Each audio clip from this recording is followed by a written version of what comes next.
आज हम पढ़ेंगे चैप्टर 13। इसका नाम क्या है? Childhood of the missile man. Missile man कौन थे हमारे?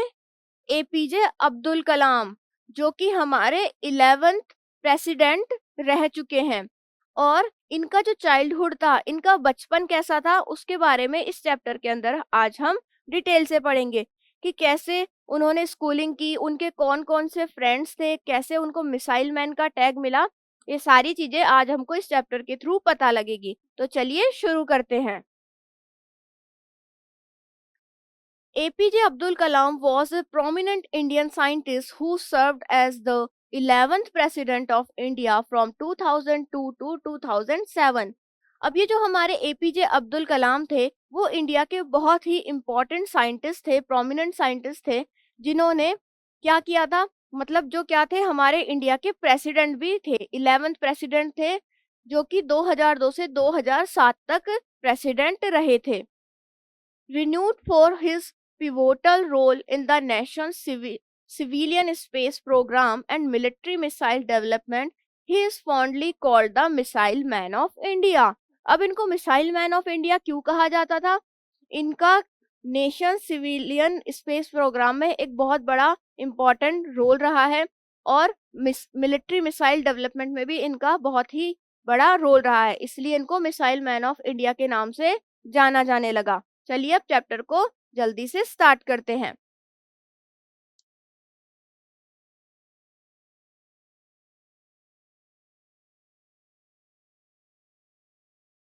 अब यहाँ पर सबसे पहले देखिए, ये है हमारे मिस्टर एपीजे अब्दुल कलाम। तो इनके बारे में आज हम इस चैप्टर के अंदर पढ़ेंगे।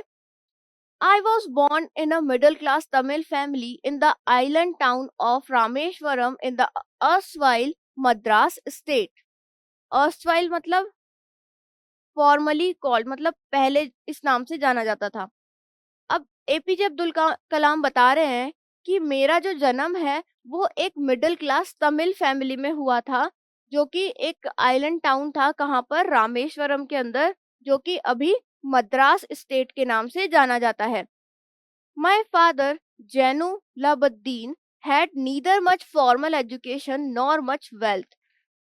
अब इनके फादर का नाम था जैनुल आबद्दीन। इनके पास ना ही ज्यादा एजुकेशन थी, ना ही ज्यादा वेल्थ थी।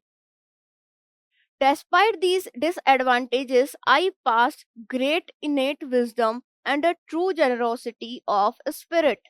Innate मतलब inborn, generosity मतलब काइंडनेस। अब क्या हुआ, इस डिसएडवांटेजेस के बाद भी, मतलब क्या डिसएडवांटेज थे? एक तो ना ही तो वो ज्यादा पढ़े लिखे थे, ना ही उनके पास कोई वेल्थ थी। किनके पास? इनके एपीजे अब्दुल कलाम के फादर के पास। फिर भी ये जो है, बहुत ज्यादा इनके पास इनबॉर्न विजडम था, मतलब ये बहुत ज्यादा बुद्धिमान थे बचपन से ही, और बहुत ही काइंड पर्सन थे ये। I had an ideal helpmate in my mother Ashiamma. और उनकी एक आइडल हेल्पमेट थी, जो कि उनकी मदर थी, जिनका नाम क्या था? आशी अम्मा था।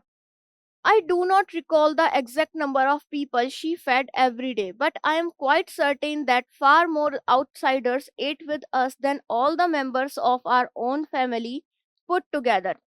अब ये बोलते हैं कि मुझे सही से तो याद नहीं है कि वो रोज कितने लोगों को खाना खिलाती थी, पर मुझे ये जरूर याद है कि हम जितने फैमिली मेंबर थे, उनसे तो कहीं ज्यादा लोगों को वो डेली खाना खिलाया करती थी, जो कि सभी आउटसाइडर्स हुआ करते थे।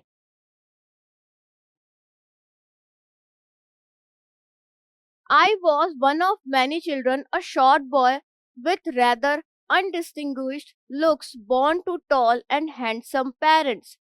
अब ये जो हमारे अब्दुल कलाम थे, वो उनमें से वन ऑफ मैनी चिल्ड्रन, मतलब उनके बहुत सारे बच्चे थे, उनमें से एक बच्चा था जो कि टॉल थे और हैंडसम पेरेंट्स से उनका जन्म हुआ था। We lived in our ancestral house, which was built in the middle of the 19th century। ancestral मतलब होता है belonging to forefathers, मतलब हमारे पूर्वजों का। तो ये कहाँ रहते थे? ये इनके जो पूर्वजों का जो हाउस है, उसके अंदर रहते थे, जो कि middle of the 19th century के अंदर बनाया गया था। It was a fairly large pucca house made of limestones and bricks on the mosque street in Rameswaram.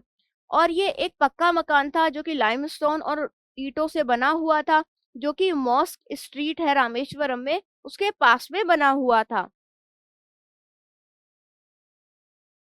My austere father used to avoid all inessential comforts and luxuries. अब oyster मतलब strict, उनके father बहुत ज्यादा स्ट्रिक्ट थे। अब वो avoid करते थे जो बिना काम की जो चीजें हैं ना, जो कंफर्टेबल करती है लोगों को, वो उनको बिल्कुल पसंद नहीं थी, ना ही उनको लग्जरीज पसंद थी। However, all necessities were provided for in terms of food, medicine और clothes. जबकि उनको जितनी भी जरूरत की जो सामान है, जरूरी चीजें हैं, वो उनको जरूर ही दी जाती थी। जैसे कि फूड है, मेडिसिन है, क्लोथ्स है, तो जरूरत का सामान है, जो हमारी बेसिक नीड्स है, वो इजीली उनकी फुलफिल हो रही थी। In fact I would say mine was a very secure childhood, both materially and emotionally. तो इनफैक्ट ये कह सकते हैं कि इनका जो चाइल्डहुड था वो पूरी तरीके से सेफ था, सिक्योर था, मटीरियली भी और मेंटली भी, इमोशनली भी।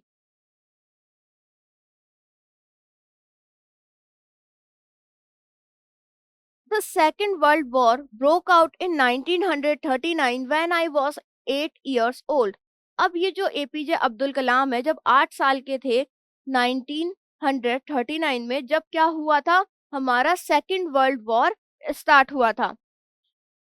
For reasons I have never been able to understand, a sudden demand for turmeric seeds erupted in the market.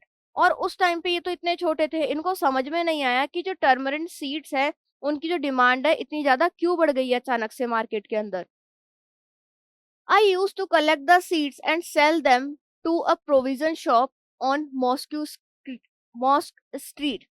और इनका काम क्या था, ये नॉर्मली क्या करते थे, वहां पर जो टर्मरिन सीड्स होते थे उनको कलेक्ट करते थे, और वहां पे जो मॉस्क स्ट्रीट है वहां पर कोई शॉप पे जाकर उनको बेच देते थे। A day's collection would fetch me the princely sum of 1 anna. अब एक दिन क्या हुआ, जब टर्मरिन सीड की जो डिमांड है इतनी ज्यादा बढ़ गई थी, तो डिमांड बढ़ेगी तो वो थोड़ा कॉस्टली बिकेगा। तो उनको जब वो जो अब्दुल कलाम है जब बेचने गए, तो उनको एक दिन 1 आना रिसीव हुआ, जिसको देखकर उन्हें बहुत खुशी हुई। मतलब इतना बड़ा अमाउंट था उसके लिए। 1 आना मतलब ये एक यूनिट है, जो कि जो 1 रुपया होता है उसका 1/16 पार्ट होता है ये। My brother-in-law Jalaluddin would tell me stories about the war which I would later attempt to trace in the headlines in Dinamani. अब क्या हुआ, इनके ब्रदर इन लॉ थे जलालुद्दीन, वो उनको वर्ल्ड वॉर की स्टोरीज बताया करते थे, जो कि वो बाद में कहाँ पढ़ते थे, दिनामनी नाम का इनके न्यूज़पेपर आता था, उनकी हेडलाइंस के अंदर ये पढ़ लेते थे। Our area being isolated was completely unaffected by the war. अब उनका जो एरिया था वो आइसोलेटेड था, मतलब एकांत वाला जगह थी, और वो जो वार है उससे बिल्कुल अलग था, सेफ था। But soon India was forced to join the Allied forces and something like a state of emergency was declared. पर क्या हुआ, इंडिया को एक टाइम के बाद, है ना, फोर्सफुली जो फोर्सेस थी उनको ज्वाइन करना पड़ा, और इंडिया के अंदर उस टाइम पे इमरजेंसी लगा दी गई। The first casualty came in the form of the suspicion of the train halt at Rameshwaram station. अब जो फर्स्ट कैजुअलिटी हुई थी वो कब हुई थी, जब यहाँ पर क्या हुआ था, रामेश्वरम स्टेशन पर कोई ट्रेन थी, उसको सस्पेंड कर दिया गया था। ऐसा कुछ यहाँ पे कुछ इंसिडेंट हुआ था जहाँ पर कोई ना कोई व्यक्ति मारा गया था। The newspapers now had to be bundled and thrown out from the moving train on Rameshwaram road between Rameshwaram and Dhanushkodi. अब क्या हुआ, उस टाइम पे न्यूज़पेपर रोल करके सीधे ट्रेन से बाहर फेंके जा रहे थे। अब वो कहाँ पर फेंके जा रहे थे, ये रामेश्वरम रोड के पास, रामेश्वरम एंड धनुषकोडी के बीच में, वहां से कहीं ट्रेन जाती थी और वो सीधे डायरेक्ट न्यूज़पेपर फेंक जाती थी। That forced my cousin Samsuddin, who distributed newspapers in Rameshwaram, to look for a helping hand to catch the bundles, and as if naturally I filled the slot. अब क्या हुआ, उनका जो कज़न था, एक शमसुद्दीन था, उसको हेल्प की ज़रूरत पड़ती थी। क्यों? क्योंकि वो न्यूज़पेपर बेचता था और जो डायरेक्ट ट्रेन से न्यूज़पेपर आते थे, उनको कैच करने के लिए न्यूज़पेपर किसी व्यक्ति की ज़रूरत पड़ती थी उसको।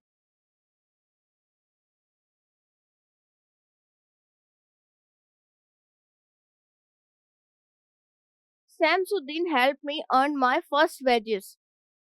अब ये भी शमसुद्दीन के साथ रहते थे, उनकी हेल्प करते थे, तो शमसुद्दीन ने ही उनकी हेल्प करी थी उनके फर्स्ट अर्निंग के अंदर। Half a century later, I can still feel the surge of pride in earning my own money for the first time. Surge मतलब एक strong emotion, मतलब किसी का उभार टाइप इमोशन का। अब क्या हुआ, हाफ सेंचुरी के बाद भी मुझे वो जो स्ट्रॉन्ग फीलिंग थी कि मैंने पहली बार जो भी कमाया था वो मेरे अंदर अभी भी है। मतलब जब भी हम कोई चीज पहली बार कमाई करते हैं, फर्स्ट टाइम जो हमारी सैलरी आती है, उसकी हमारे अंदर अलग ही इमोशन होता है। तो वो चीज जो एपीजे अब्दुल कलाम है अभी भी फील करते हैं। Every child is born with some inherited characteristics into a specific socio economic and emotional environment and trained in certain ways by figures of authority. अब जो प्रत्येक चाइल्ड होता है, हर एक बच्चा होता है, सबकी अलग-अलग क्वालिटी होती है, सब अपने-अपने मम्मी-पापा से अलग-अलग चीज़ें सीखते हैं और सबके अपने-अपने इकोनॉमिक, इमोशनल एनवायरनमेंट के अकॉर्डिंग सब अपने-अपने माइंड को ट्रेन करते हैं और सभी का जो माइंड है वो अलग-अलग तरीके से वर्क करता है।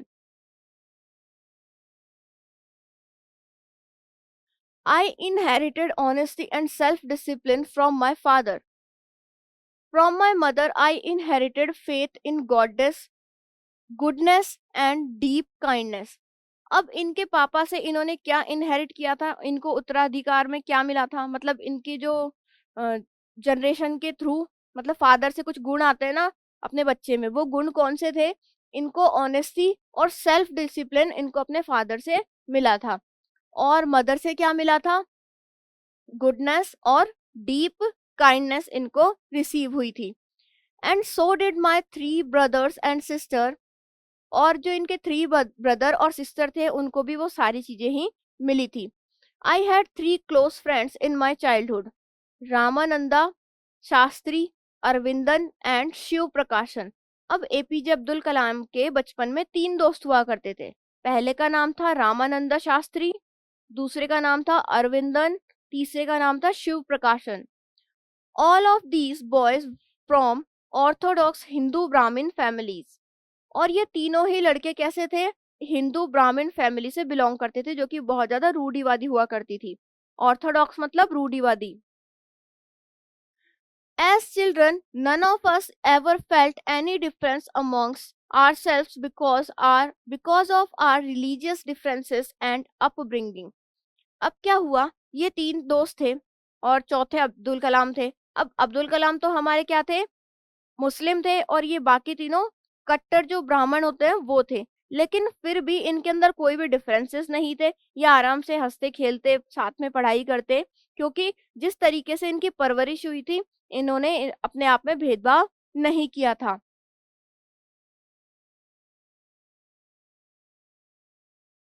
In fact, Ramananda Shastri was the son of Pakshi Lakshmana Shastri, the high priest of the Rameshwaram temple.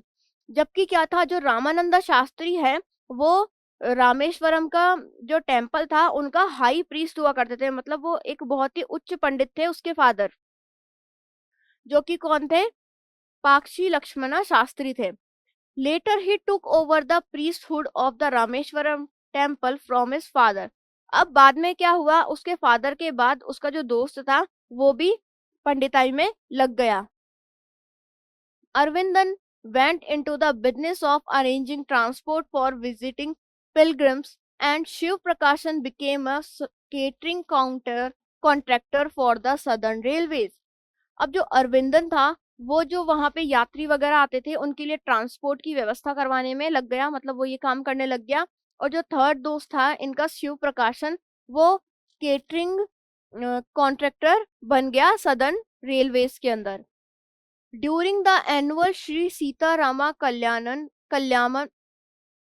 Kalyanam ceremony, our family used to arrange boats with a special platform for carrying idols of the Lord from the temple of the marriage site, situated in the middle of the pond called Ramatirtha. Idols क्या होते हैं?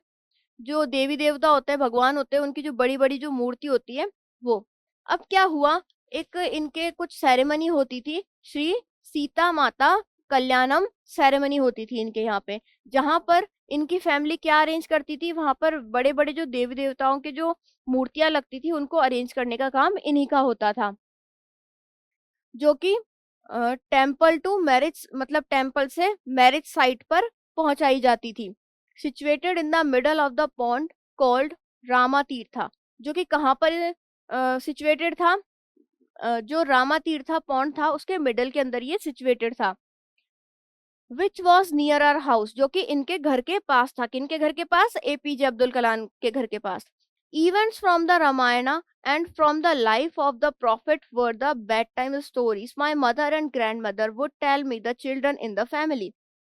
अब जो रामायण होती है वो क्या होती थी उस टाइम, बहुत टाइम पहले टीवी पर रामायण आया करती थी, और रामायण महाभारत या फिर प्रॉफिट से रिलेटेड जो स्टोरीज होती थी वो इनकी जो ग्रैंड मदर है वो बचपन में इनको सुनाती थी, मतलब रात को सोते टाइम स्टोरी सुनाया करती थी इनकी grand mother. One day when I was in the fifth standard at the Rameshwaram Elementary School, a new teacher came to our class. अब एक दिन क्या हुआ, जब एपीजे अब्दुल कलाम 5वीं क्लास में पढ़ते थे, 5th क्लास में थे, तो इनके स्कूल में एक नया टीचर आया।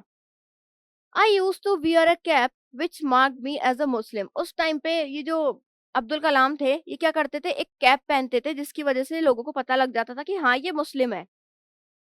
And I always sat in the front row next to Ramananda Shastri, who wore the sacred thread. और वो हमेशा जो रामानंद शास्त्री है उसके साथ फ्रंट रो में ही बैठते थे। अब रामानंद शास्त्री जो था वो ब्राह्मण था, वो एक पवित्र धागा पहनता था, मतलब जो जनेऊ पहनता है ना ब्राह्मण, वो पहनता होगा वो। The new teacher could not stomach a Hindu priest's son sitting with a Muslim boy. अब क्या हुआ, जो नया टीचर आया था उससे ये बात बिल्कुल हजम नहीं हुई, उसको बर्दाश्त नहीं हुई कि एक ब्राह्मण का लड़का एक मुस्लिम के लड़के के साथ बैठा हुआ है। In accordance with our social rankings, as the new teacher saw it, I was asked to go and sit on the back bench. अब क्या हुआ, अब वो सोशल रैंकिंग के रूप में उनको देखने लगा बच्चों को कि हिंदू मुस्लिम कैसे साथ बैठ गए, तो उसने क्या करा, जो एपीजे अब्दुल कलाम थे उसको दूसरी जगह पर नेक्स्ट सीट पर जाने के लिए बोल दिया। I felt very sad and so did Ramananda Shastri. अब इससे अब्दुल कलाम को भी बहुत बुरा लगा और उनके फ्रेंड को भी बहुत बुरा लगा। He looked utterly downcast as I shifted to my seat in the last row. अब जैसे ही उसको लास्ट रो में बैठाया गया अब्दुल कलाम को, तो जो उनका फ्रेंड था वो बहुत ज्यादा ये देखकर दुखी हो गया। The image of weeping, the image of him weeping when I shifted to the last row left a lasting impression on me. अब जब वो लास्ट रो में जा रहे थे, शिफ्ट हो रहे थे, तो वो रामानंद शास्त्री जो था वो क्या हुआ, थोड़ा सा बहुत ज्यादा सैड हो गया, रोने लग गया। तो वो जो इम्प्रेशन था, वो जो इमेज थी, वो जो मेमोरी थी, वो अभी भी उनके साथ है। उनको मतलब उसके ऊपर उनका ग्रेट इम्पैक्ट पड़ा। यहाँ पर ये पिक्चर है जहाँ पर ये टीचर है, ये इन बच्चों को पढ़ा रहे हैं, जहाँ पे हमारे एपीजे अब्दुल कलाम भी हैं।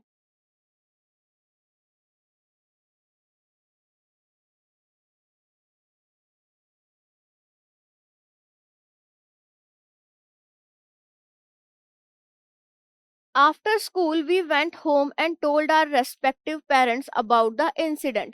अब क्या हुआ, स्कूल के बाद वो दोनों घर गए और उन्होंने अपने अपने पेरेंट्स को बताया कि उनके साथ स्कूल के अंदर आज क्या हुआ है। Lakshmana Shastri summoned the teacher and in our presence told the teacher that he should not separate the poison, he should not spread the poison of social inequality and communal intolerance in the minds of innocent children. अब क्या हुआ, लक्ष्मण शास्त्री थे, उन्होंने उस teacher को फटाफट उन लोगों के सामने बुलाया और उसको डांटा कि तुमको है ना, ये जो धर्म के आधार पर भेदभाव करने का इन छोटे छोटे इनोसेंट बच्चों के माइंड में जहर नहीं घोलना चाहिए, तुम्हें इस तरह की हरकत क्लास के अंदर नहीं करनी चाहिए. He bluntly asked the teacher to either apologize or quit the school and the island. Bluntly मतलब rudely. अब उन्होंने रूडली उस टीचर को कहा कि या तो तुम है ना इनसे माफी मांगो या फिर ये स्कूल छोड़ दो और ये आइलैंड भी छोड़कर यहाँ से चले जाओ. Not only did the teacher regret his behavior, but the strong sense of conviction Lakshmana Shastri conveyed ultimately reformed this young teacher. अब ये जो टीचर था, इसको सिर्फ अपने बिहेवियर पर रिग्रेट ही नहीं हुआ, और जो जिस तरीके से शास्त्री ने अपनी बात रखी थी, जिस तरीके से उन्होंने समझाया था, बोला था, वो टीचर जो था वो पूरी तरीके से चेंज हो गया, उसका माइंड भी चेंज हो गया. On the whole, the small society of Rameshwaram was very rigid in terms of the segregation of different social groups. Segregation मतलब separation. अब यहाँ का जो स्मॉल टाउन था, यहाँ की जो सोसाइटी थी रामेश्वरम की, वो बहुत ज्यादा रिजिड थी, बहुत ज्यादा कठोर थी. मतलब उनको सेपरेशन पसंद नहीं था, कोई इस तरीके से उनकी बातों में या धर्म के आधार पर जहर घोले, भेदभाव करे, वो उनको सही नहीं लगता था. However, my science teacher Siva Subramania Iyer, though an orthodox Brahmin with a very conservative wife, was something of a rebel. उस टाइम पे क्या होता था, हिंदू मुस्लिम पे है ना बहुत ज्यादा वो होते थे, भेदभाव होते थे. तो इनका ये जो स्मॉल टाउन था ना रामेश्वरम, इसमें भी कुछ लोग तो सही थे, लेकिन कुछ लोग बहुत ज्यादा भेदभाव करते थे. मतलब रिलीजियस चीजों से लेकर बहुत ज्यादा भेदभाव करते थे और ऊंच नीच का वो काम किया करते थे. मतलब इसको साथ नहीं बैठाना, इसको साथ बैठाना, इस टाइप की चीजें उस टाइम पे बहुत ज्यादा हुआ करती थी. अब एक बार क्या हुआ, इनके जो साइंस टीचर थे शिवा सुब्रमण्य अय्यर, वो भी एक ऑर्थोडॉक्स ब्राह्मण फैमिली से बिलोंग करते थे और उनकी एक बहुत ही कंजर्वेटिव वाइफ थी. मतलब उसकी वाइफ भी उसी टाइप की थी जो भेदभाव करती हो. Was something of a rebel, वो भी उसी टाइप की थी जिस टाइप का वो टीचर था. He did his best to break social barriers so that people from various backgrounds could mingle easily. Mingle मतलब mix. अब क्या हुआ, वो जो टीचर था वो भी ये जो सोशल बैरियर्स थे उनको हटाना चाहता था. वो भी नहीं चाहता था कि हिंदू मुस्लिम में भेद किया जाए, और उन्होंने बहुत सारे प्रयास भी किए ताकि जो अलग अलग कम्युनिटी के जो लोग हैं वो एक साथ मिक्स हो सके. He used to spend hours with me and would say, Kalam, I want you to develop so that you are on par with the highly educated people of the big cities. अब जो teacher हैं कलाम को बोलते हैं, कलाम मैं चाहता हूँ कि तुम इतना ज्यादा पढ़ो, अपने आप को डेवलप करो, जिससे क्या हो तुम यहाँ से दूर निकलो और जो बड़े बड़े लोग हैं उनके साथ बैठो, बड़ी बड़ी सिटीज में जाओ, अच्छा काम करो, अपना विकास करो. ऐसा वो टीचर अब्दुल कलाम को बोलते हैं. One day he invited me to his home for a meal. एक दिन क्या होता है, वो टीचर क्या करते हैं, अब्दुल कलाम को अपने घर पर खाने के लिए इनवाइट करते हैं. His wife was horrified at the idea of a Muslim boy being invited to dinner in her ritually pure kitchen. Horrified मतलब डरना. अब क्या होता है, उसकी वाइफ ऐसे हॉरिफाइड हो जाती है, डर जाती है, घबरा जाती है कि कैसे ये जो है ना मेरा जो हस्बैंड है एक मुस्लिम बॉय को मेरे पवित्र किचन के अंदर लेकर आएगा और मैं उसको खाना खिलाऊंगी.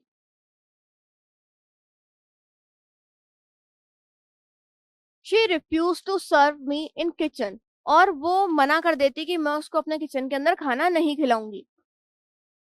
Siva Subramanya Iyer was not perturbed, nor did he get angry with his wife, but instead served me with his own hands and sat down beside me to eat his meal.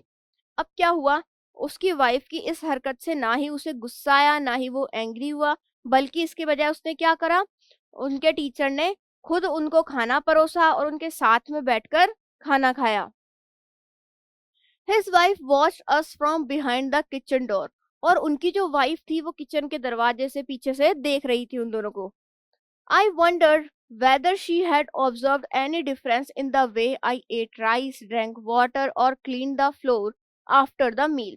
अब वो जो अब्दुल कलाम है वो सोच रहे हैं कि ये क्या अलग देखना चाहती है, मतलब उनको आश्चर्य होता है कि वैसे क्यों देख रही है, वो क्या चाहती है कि मैं कैसे राइस खाता हूँ, कैसे वाटर को पीता हूँ, या अपना जो फ्लोर है वो खाना खाने के बाद साफ कर देता हूँ, कुछ अलग कर रहा हूँ या डिफरेंट कर रहा हूँ, मतलब इस तरीके से ख्याल एपीजे अब्दुल कलाम के माइंड में चल रहे हैं। When I was leaving his house, Siva Subramanya Iyer invited me to join him for dinner again the next weekend. अब क्या हुआ, जब वो उसके घर से बाहर निकल रहे थे तो ये जो शिवा सुब्रमण्यम अय्यर थे, इन्होंने उसको नेक्स्ट वीक फिर खाने के लिए इनवाइट किया। Observing my hesitation, he told me not to get upset, saying, once you decided to change the system, such problems have to be confirmed. अब वो थोड़ा सा हेजिटेशन में आ जाते हैं। जो अब्दुल कलाम थे उनकी हेजिटेशन देखकर उनके टीचर उन्हें बोलते हैं, अगर तुमने एक बार ठान लिया है कि तुम इस सिस्टम को चेंज करोगे तो इस प्रकार की जो प्रॉब्लम्स है तुम्हारे जीवन में आती रहेंगी, तुम्हें फेस करनी पड़ेगी। When I visited his house the next week, Siva Subramanya, Iyer's wife, took me inside her kitchen and served me food with her own hands. अब क्या हुआ, जब नेक्स्ट टाइम वो उनके घर पे खाने पर गए तो उनकी जो टीचर की वाइफ थी उन्होंने खुद उनको खाना परोसा, अपने किचन में भी लेकर गई।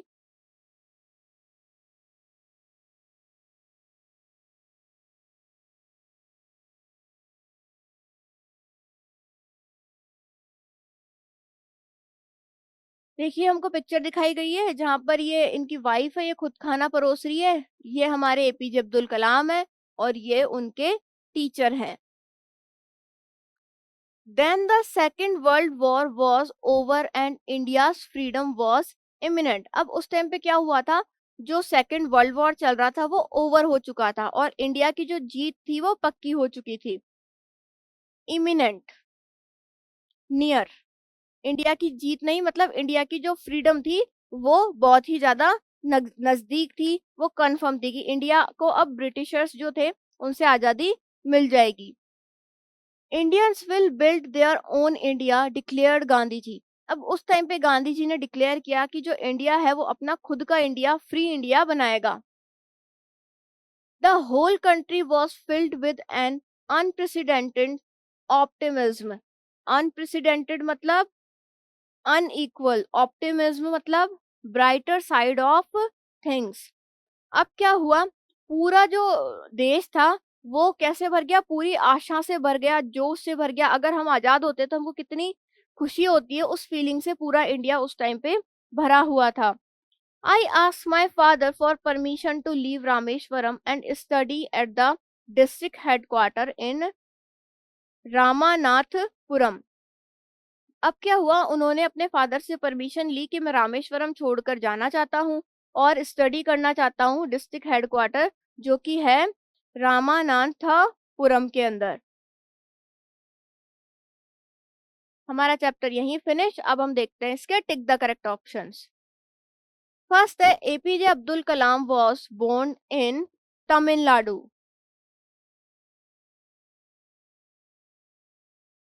अब ये जो एपीजे अब्दुल कलाम है इनका जन्म कहाँ हुआ था, तमिलनाडु में हुआ था। नेक्स्ट है हिज मदर्स नेम वॉज आशी अम्मा, उनकी मदर का नाम आशी अम्मा था।